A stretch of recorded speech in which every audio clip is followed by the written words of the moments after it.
Hello, जय Hind, Vande Mataram. Student, मैं Guddu sir आप सभी का इस वीडियो में स्वागत करता हूं। स्टूडेंट देखिए, आपके सामने एक नया और स्पेशल क्वेश्चन लेकर आ गया हूं। देखिए क्या लिखा है। एक पाठशाला में क्या लिखा है, 1000 विद्यार्थी हैं जिनमें से 430 लड़कियां हैं। 430 लड़कियों में से 10% लड़कियां कक्षा 12 में पढ़ती हैं। प्रायिकता ज्ञात कीजिए कि एक यादृच्छा चुना गया विद्यार्थी कक्षा 12 में पढ़ता है यदि यह ज्ञात है कि चुना गया विद्यार्थी लड़की है। एक चीज़ मैं आपको बता दूं स्टूडेंट, यहाँ पर देखिए 1000 लिखा है, यहाँ 430, यहाँ 430। इसी में सवाल एक आया 2023 में आया था स्टूडेंट, वहाँ पर 1000 की जगह 500 लिखा है, 430 की जगह 230 लिखा है। यहाँ पर 230, बाकी सब कुछ वही है। देखिए स्टूडेंट, मैंने इसका इंग्लिश वर्जन हमने जो है प्लेलिस्ट में इसका वीडियो बना कर रख दिया हूँ। ये हिंदी मीडियम में भी स्टूडेंट हम वीडियो बना दे रहे हैं ताकि जो हिंदी मीडियम और इंग्लिश मीडियम के विद्यार्थी हैं इनको अलग अलग पढ़ ले आराम से। किसी को हिंदी इंग्लिश में कोई प्रॉब्लम हो तो कोई समस्या ना आए, इसलिए जो है दोनों वीडियो अलग अलग बना रहा हूँ।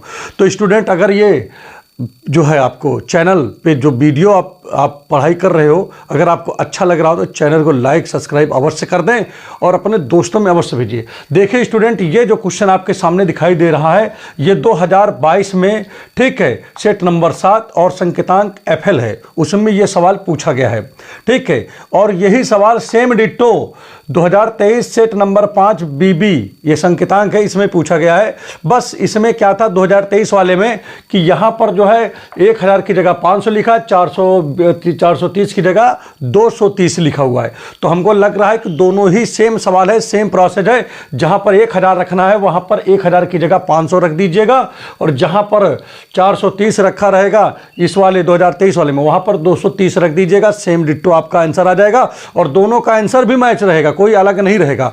तो मैं वही क्वेश्चन बना रहा हूँ जो बोर्ड पूछ रहा है, लगातार इंपॉर्टेंट क्वेश्चन बना रहा हूँ, ऐरा गहरा नत्थु गहरा वाला नहीं कि जो पाए वही बनाते रहें, ठीक है। और बेहतरीन ये है, और सबसे बड़ी बात है कि गुड्डू सर मैथ गुरु में एक भी पैसा नहीं लिया जाता है, फ्री आपका सारे वीडियो आपको उपलब्ध है। तो चलिए स्टार्ट करते हैं समय को ना गवाते हुए। तो यहाँ पर देखिए स्टूडेंट, सबसे पहले काम करते हैं कि इसको कैसे लगाएंगे। देखिए स्टूडेंट, सबसे पहली बात हो कि यदि यह ज्ञात है, अगर यह शब्द कहीं मिल जाए आपको, यदि यह ज्ञात है तो तुरंत समझ जाना चाहिए कि यहाँ पर कंडीशनल प्रोबेबिलिटी लगेगा, ठीक है। प्रतिबंधी प्रायिकता, समझ में आ रहा है नहीं आ रहा है, ठीक, क्लियर हो गया नहीं हो गया। यह ज्ञात है कि ये है तो इसकी प्रोबेबिलिटी बताइए। तो हमेशा आप कंडीशनल प्रोबेबिलिटी वहां पर हमेशा लगाओगे, प्रतिबंधी प्रायिकता वहां पर हमेशा लगाओगे आप। जैसे हमारे पास यहां पर क्वेश्चन देखिए क्या है, ये क्वेश्चन लिखा है और इसका हमको हल करना है, सोल्यूशन करना है। तो सबसे पहला काम है कि हम यहां पर हल लिखेंगे, और हल लिखने के बाद मानेंगे, माना S प्रतिदर्श क्या है, समष्टि है। माना S प्रतिदर्श समष्टि है। अगर भैया ये प्रतिदर्श समष्टि है यस, तो S बराबर क्या हो जाएगा, देखिए ध्यान दीजिएगा, तो NS बराबर क्या हो जाएगा, टोटल कितने लोग हैं, देखो टोटल यहाँ पर 1000 लोग हैं, तो यहाँ पर हो गया 1000। समझ में आ गया होगा। इसके बाद देखिए स्टूडेंट, यहाँ पर आगे क्या लिखा, जो लिखा उसी हिसाब से काम करते हैं। 430 लड़कियों में से, तो लड़कियां हैं 430, तो मान लो माना देखो ध्यान दीजिएगा, E1 बराबर, ठीक है, लड़की होने की घटना, लड़की, ठीक है, होने की घटना, ठीक है। और यहां पर ध्यान दीजिएगा, अब यहां पर हम लोग क्या करेंगे, इसके बाद फिर से एक बार मैं आपको थोड़ा सा सिखा देता हूं कि किस प्रकार से क्या सोचना है। देखिए यहां पर लिखा हुआ है, प्रायिकता ज्ञात कीजिए कि एक यादृच्छा चुना गया विद्यार्थी कक्षा 12 में पढ़ता है, ठीक है। विद्यार्थी कक्षा 12 में पढ़ता है, ठीक है। कहां पढ़ रहा है, कक्षा 12 में पढ़ रहा है। यदि यह ज्ञात है कि चुना गया विद्यार्थी लड़की है, ठीक है, यदि यह ज्ञात है कि चुना गया विद्यार्थी लड़की है, तो अब यहां पर लिखेंगे क्या, E2 बराबर, ठीक है, कक्षा 12 में पढ़ने वाली वाले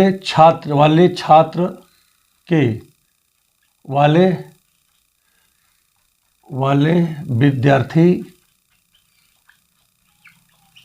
के लड़की होने की घटना। ठीक है, कक्षा 12 में पढ़ने वाले विद्यार्थी के लड़की होने की घटना हमने E2 मान लिया। अब इसके बाद देखिए यहां तक दो चीज आपको करोगे, माना प्रतिदर्श समष्टि आपने ये लिखा तो NS नंबर ऑफ जो है टोटल स्टूडेंट, ठीक है, तो 1000 हो गया। E1 बराबर लड़की होने की घटना निकाला है और E2 बराबर कक्षा 12 में पढ़ने वाले विद्यार्थी के लड़की होने की घटना। तो सबसे पहली बात यहां पर देखो 1000 विद्यार्थी हैं जिसमें 430 लड़कियां हैं, तो लड़कियां कितनी हैं देखो, इसलिए NE1 बराबर, NE1 का मतलब क्या हुआ कि भाई E1 तो लड़की होने की घटना, तो E1 ही यहां पर 430 है, तो 430 तो लड़कियां हो गई।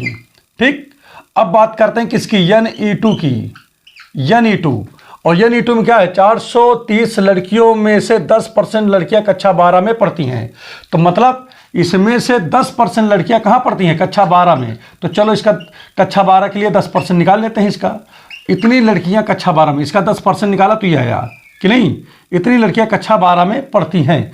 काट दो, एक 0 से 1 0 और एक 0 से 1 0, तो मतलब हो गया 43। ठीक है, तो 43 लड़कियां जो है किस में पढ़ती हैं, कक्षा 12 में पढ़ती हैं। समझ में आ गया नहीं आ गया। अब इसमें देखिए स्टूडेंट, यहां पर E1 इंटरसेक्शन E2 निकालते हैं और उनका नंबर देखते हैं। तो भाई ये जो 43 लड़कियां हैं ये इसी में से तो ली गई हैं, इसी से तो ये आया है, तो इसका मतलब इसमें और इसमें ये 43 लड़कियां जरूर पाई जाएंगी कि नहीं। तो इसका मतलब दोनों में कॉमन जो लड़कियां होंगी वो भी 43 से होंगी।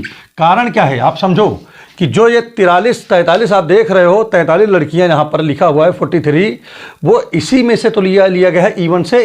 भाई E1 में पहले थी ये, फिर बाद में इसका 10% निकाला गया, तो ये यहाँ पर दिखाया आपको शो होने लगा है कि नहीं, जो 12 में पढ़ती हैं। बाकी ये लड़कियाँ कक्षा 12 वाली यहाँ भी तो हैं, ठीक है, और ये यहाँ पर प्योर केवल कक्षा 12 में पढ़ने वाली लड़कियां हैं, तो लड़कियां यहाँ भी 43 होंगी जो कक्षा 12 में पढ़ती हैं, यहाँ भी है। तो दोनों में अगर कॉमन देखा जाए, दोनों में देखा जाए, इंटरसेक्शन देखा जाए, तो वही 43 ही तो आएगा इसमें। क्लियर हो गया नहीं हो गया, तो चलिए कोई बात नहीं है। अब स्टूडेंट चलिए इसकी एक काम करते हैं, इसलिए अगर हम इसकी प्रोबेबिलिटी निकालने का प्रयत्न करें PE1 बराबर, तो फार्मूला क्या होता है, NE1 अपॉन NS होता है, होता ही नहीं होता, बताओ। अच्छा ठीक है, और NE1 की जो वैल्यू है वो दिया है 430 बटे NS की वैल्यू यहाँ पर देखिए 1000 लिखा है, तो यहाँ पर आप लिख दोगे 1000। ठीक है, इसी प्रकार से PE2 की अगर हम बात करें तो क्या होगा, NE2, भाई ये P लिखा रहा है तो यहाँ N लगा देते हैं, बाकी E2 तो रहेगा, और बटे में क्या लिखा जाएगा, NS लिखा जाता है। तो टोटल इसका PE2 की वैल्यू क्या है, 43 है, 43, और यहाँ पर क्या हो जाएगा, ये हो गया, इतना हो गया, NS की वैल्यू यहाँ पर हो गया। अब इसके बाद इंटरसेक्शन की अगर हम बेटा यहाँ पर बात करें, E1 इंटरसेक्शन E2, ठीक है, तो यहाँ पर क्या आएगा, जैसे P लिखा है तो यहाँ N लग जाएगा, N E1 इंटरसेक्शन E2, और अपान में क्या आ जाएगा, NS हो जाएगा, और इसकी वैल्यू जो है वो 43 ही है, ठीक, और यहाँ पर NS ही है, वो NS 1000 ही है, इतना आ गया। अब यहाँ पर छात्रों ध्यान दीजिएगा, किसकी प्रोबेबिलिटी पूछ रहा है, देखिए यहाँ पर प्रोबेबिलिटी किसका पूछ रहा है, प्रायिकता ज्ञात कीजिए कि यदृच्छा चुना गया विद्यार्थी कक्षा 12 में पढ़ता है। तो यहाँ पर E2 की प्रोबेबिलिटी पूछ रहा है, कक्षा 12 वाली प्रोबेबिलिटी, माने कक्षा 12 माने कौन पढ़ रहा है, E2 पढ़ रहा है ना, कक्षा 12 के, ठीक है, पढ़ता है। जब हमको ये पता हो कि वो लड़कियां हैं, लड़कियां मतलब नीचे, तो इसका मतलब क्या है, probability of E2 when event E1 अकर, माने B की प्रायिकता जब घटना, देखिए यहां पर E2 की प्रायिकता जब घटना E1 घटित हो चुकी है, इसका मतलब ये होता है। तो स्टूडेंट यहां पर देखिए पूछ रहा है कक्षा 12 में पढ़ने वाले विद्यार्थियों की प्रायिकता पूछ रहा है, जब ये पता हो कि क्या है, जब हमको क्या पता हो, जब यहाँ लिखा भी है, जब हमको कहाँ गया, यहाँ पर ध्यान दीजिएगा, जब यह ज्ञात हो कि चुना गया विद्यार्थी लड़की है, ठीक है, तो कक्षा 12 में पढ़ने वाले छात्रों की, तो इसका मतलब है कि ये भी लड़की होगी, इसीलिए ऊपर लिख भी दिया है, कक्षा 12 में पढ़ने वाले विद्यार्थी के लड़की होने की घटना, सीधे सीधा लिख दिया हमने, ये नहीं लिखा कक्षा 12 में पढ़ने वाले विद्यार्थी। ठीक है, तो यहाँ पर ध्यान दीजिएगा, यहाँ पर देखिए इसको हम क्या बनाएंगे, इसका फार्मूला बनाते हैं। अगर ये बाई में लिखा हो स्टूडेंट तो आप क्या लिखोगे, E2 इंटरसेक्शन E1, और जो बाई में लिखा हो उसको बाई में ही लिखेंगे, नीचे अपॉन में ही लिखेंगे। और यहाँ पर देखिए स्टूडेंट, इसकी जो वैल्यू है, इसकी जो वैल्यू है वो कितना दिया, 43, ठीक, अपॉन 1000, और नीचे देखिए इसकी PE1 की वैल्यू देख लो, PE1 की वैल्यू ये लिखा है, क्या लिखा है, 430 अपॉन 1000। इससे ये कट गया प्रिय छात्र, यहाँ पर बचा 43 और यहाँ पर बचा क्या, 430, 43 कट गया, क्या आ गया, 1/10 आ गया। ठीक है, और अब क्या करोगे, 10 से इसको जब डिवाइड करेंगे तो 0.1 आएगा। तो चाहे आप इसको लिख दो चाहे 0.1 लिख दो, दोनों ही उत्तर सही है। अगर स्टूडेंट इसी क्वेश्चन में अगर इसी जगह पे क्या लिखा होता, देखिए एक आंसर आ गया ना आपका, इसी पे आ जाते हैं। 2023 में भी हम काम कर लेते हैं। अगर जैसे यहाँ पर 500 कर दिया जाए, क्या कर दिया जाए, 500 कर दिया जाए, और यहाँ पर 230 कर दिया जाए। ठीक, अब देखिए 2023 का प्रश्न बन गया ये वाला। अब इसकी जगह क्या लिखोगे, इसकी जगह 500 कर दोगे कि नहीं। अब आगे बढ़ जाइए, यहाँ पर क्या लिख दोगे, 230, यहाँ भी 230, यहाँ पर 23 आ जाएगा, यहाँ पर 23 आ जाएगा, यहाँ पर 23 आ जाएगा, यहाँ पर 1000 की जगह 500 हो जाएगा, यहाँ पर 23 आ जाएगा, 1000 की जगह 500 हो जाएगा, यहाँ पर 23 आ जाएगा, 1000 की जगह 500 आ जाएगा। मैं लगा भी दे रहा हूँ दूसरा वाला भी, यहाँ पर 23 आ जाएगा, 1000 की जगह 500 आ जाएगा, यहाँ पर 23 आ जाएगा। ठीक है, और यहाँ 1000 की जगह 500 आ जाएगा, यहाँ पर 23 है, यहाँ पर भी 23 है, और फिर काटोगे फिर यही आएगा, फिर यही आंसर हो गया। तो देखिए मैंने आपको ये 500 पर भी आपको हमने सिखा दिया कि 500 अगर रहेगा तब भी आपको इसी प्रकार से ही लगाना है। तो अगर वीडियो अच्छे समझ में आ रहा हो तो प्लीज़ चैनल को लाइक सब्सक्राइब अवश्य कर दें, और बेल आइकन की बटन को अवश्य दबाएं, और अपने दोस्तों में इसे अवश्य भेजें। तो चलिए नेक्स्ट वीडियो आपको बताते हैं, धुआंधार बताएंगे, एकदम बेहतरीन, सबसे अच्छा। और आइए इसी क्रम को बढ़ाते हुए इस क्वेश्चन को देखते हैं। ये क्वेश्चन भी बहुत ही दमदार क्वेश्चन है, क्योंकि देखिए ये 2023 में 22 में पूछा गया, 23 में पूछा गया, 19 में पूछा गया, और 2022 में सेट नंबर 5 संकेतांक FJ है। 2023 में यही सेम क्वेश्चन पूछा गया है सेट नंबर 4 में BA में। इसी तरह 2019 में भी पूछा गया है, उसका लिखा ही नहीं, बाकी उसमें देख लीजिएगा 2019 उसमें भी ये क्वेश्चन आया हुआ है। इस क्वेश्चन में देखिए स्टूडेंट लिखा क्या है, एक बॉक्स में 10 कार्ड 1 से 10 तक देखिए पूर्णांक लिखकर रखे गए हैं और उन्हें अच्छी तरह से मिलाया गया है। इस बक्से से एक कार्ड यदृच्छा निकाला गया है। यदि यह ज्ञात हो कि निकाले गए कार्ड पर सम देखिए संख्या 3 से अधिक है तो इस संख्या के सम होने की प्रायिकता ज्ञात कीजिए। अच्छा, एक चीज़ यहाँ पर यदृच्छा का मतलब होता है रैंडमली, अंधजुआ। ठीक है, बिना देखे समझे। जैसे आप सिक्का फेंकते हो तो पता नहीं नीचे हेड आएगा टेल आएगा, तो ये हमारा क्या एक्सपेरिमेंट, ये यदृच्छा है। ठीक है, इसी को यदृच्छा कहेंगे, बिना देखे। भाई हमको तो पता ही नहीं है, ये अंधजुए तो कम कर रहे हो, तो इसीलिए तो इसको आप जो है याद कर लीजिएगा। यदृच्छा माने होता है रैंडमली। तो यहाँ पर स्टूडेंट सबसे पहला काम क्या करेंगे, यहाँ लिखेंगे पहले लिखेंगे हल लिखेंगे, क्या लिखेंगे, हल लिखेंगे। और उसके बाद देखिए छात्र हम यहाँ पर क्या लिखेंगे, यहाँ पर हम लिखेंगे माना S प्रतिदर्श क्या है भाई, देखिए प्रतिदर्श तो लिख दिया यहाँ पर। ठीक है, समष्टि है प्रतिदर्श। ठीक है, प्रतिदर्श समष्टि है। तो NS बराबर क्या हो जाएगा स्टूडेंट, NS टोटल कितने हैं इसमें, देखिए कार्ड 10 कार्ड हैं।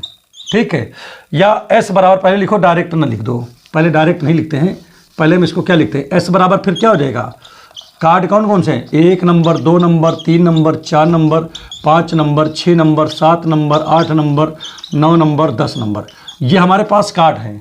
अगर हम इसकी गिनती भी कर दें स्टूडेंट तो टोटल ये कितना जाएगा, NS कर दें तो ये 10 हैं, टोटल गिनती करो ये 10 ही हैं। इसके बाद देखिए स्टूडेंट क्या मानेंगे, माना E1 बराबर। ठीक है, सम संख्या कार्ड पर सम संख्या होने की घटना। ठीक है ना, घटना ये हो गया। दूसरा E2 बराबर देखिए स्टूडेंट क्या लिखोगे, ठीक है। कार्ड पर 3 से, कार्ड पर संख्या, देखिए कार्ड पर संख्या 3 से अधिक होने की, कार्ड पर संख्या 3 से अधिक होने की घटना। तो यहां पर हमारी बात समझिएगा, अगर मैं बात करूं सम संख्या की बात करूं तो इवन बराबर क्या आ जाएगा, कार्ड पर भाई 1 से लेकर 10 तक है तो सम संख्या कौन है, 2 4 6 8 है और 10 है।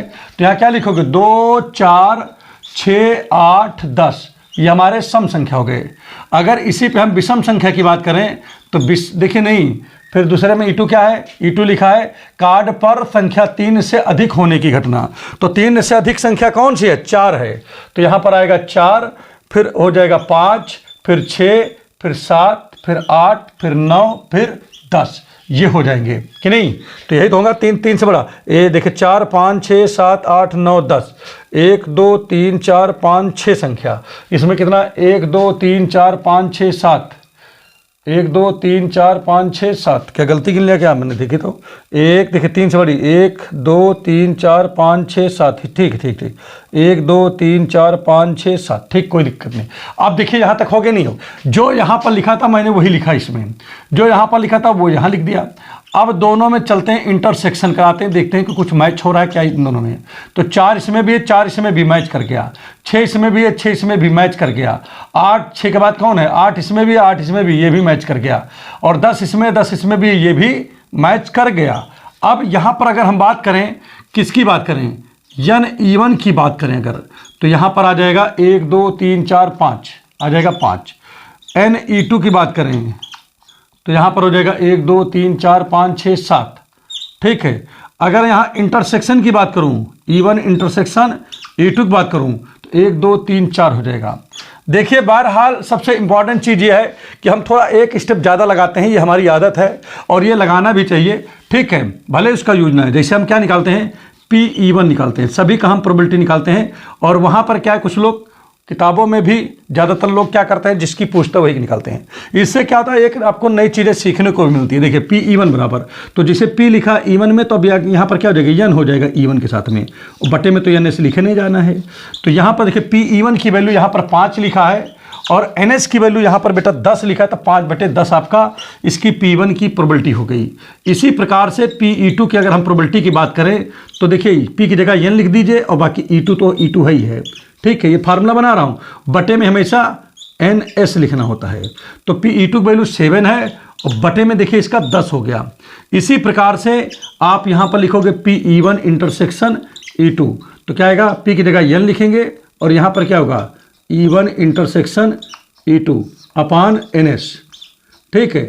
अब इंटरसेक्शन इसकी वैल्यू 4 लिखा है, और बटे इसकी वैल्यू 10 लिखा है, तो 4/10 हो गया। तो ये यहाँ पर हुआ तीनों चीज। अब यहाँ पर देखिए किसकी प्रोबेबिलिटी पूछ रहा है, ध्यान दीजिएगा। अब यहाँ पर पढ़ते हैं, देखते हैं किसकी। यदि यह ज्ञात हो कि निकाले गए कार्ड पर संख्या 3 से अधिक हो तो इस संख्या के सम होने की प्रायिकता ज्ञात कीजिए। तो सम संख्या की प्रायिकता पूछ रहा है, तो यहाँ लिखोगे क्या, अभीष्ट प्रायिकता। क्या लिखोगे, अभीष्ट प्रायिकता। अभीष्ट प्रायिकता का मतलब किसकी, सम संख्या की प्रायिकता। सम वाला कौन सा है, ऊपर वाला है, E1 है, ठीक है। जब हमें क्या पता हो कि 3 संख्या जो संख्या है वो 3 से बड़ी है, तो मतलब वो तो E2 है, ठीक है। इसका मतलब होता है कि E1 की प्रायिकता जब घटना E2 घटित हो चुकी है, ठीक है। अब स्टूडेंट देखिए E1/E2 लिखा है ना, आपको इसको फार्मूले में बनाना है, तो E1 इंटरसेक्शन E2, देखिए यहाँ पर क्या होगा, बाई में रहेगा तो बीच इसको इंटरसेक्शन बना देते हैं, और बटे में जो लिखा है वही लिखा रहेगा, उसको P के साथ लिख देंगे, बस इतने अंतर है। अब इसकी वैल्यू देखिए स्टूडेंट, इसकी वैल्यू यहाँ पर 4/10 दिया है, 4 बटे कितना दिया है, 10 दिया है। और PE2 की वैल्यू कितना है, 7/10 दिया है, 7/10 दिया, 10 से 10 कट जाएगा तो 4/7 आ जाएगा, और यही हमारा क्या हो गया, उत्तर हो गया। अब इसमें सबसे बड़ी बात है कि कहोगे सर 5/10 क्यों निकाला, तो एक स्टेप में कुछ बिगड़ नहीं जाता, केवल एक ही लाइन ज़्यादा लिखता हूँ मैं, ठीक है।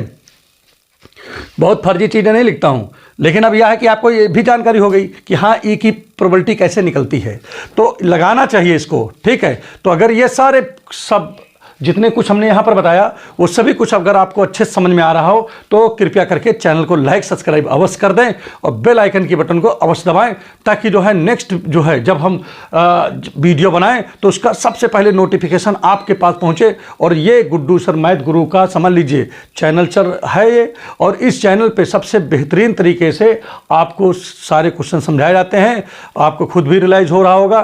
ठीक है, तो आपसे केवल यही कामना करते हैं कि केवल आप जो है चैनल को लाइक सब्सक्राइब अवश्य कर दें, ताकि चैनल का भी ग्रोथ हो और आप जिससे चैनल लगातार चलता रहे। Thank you.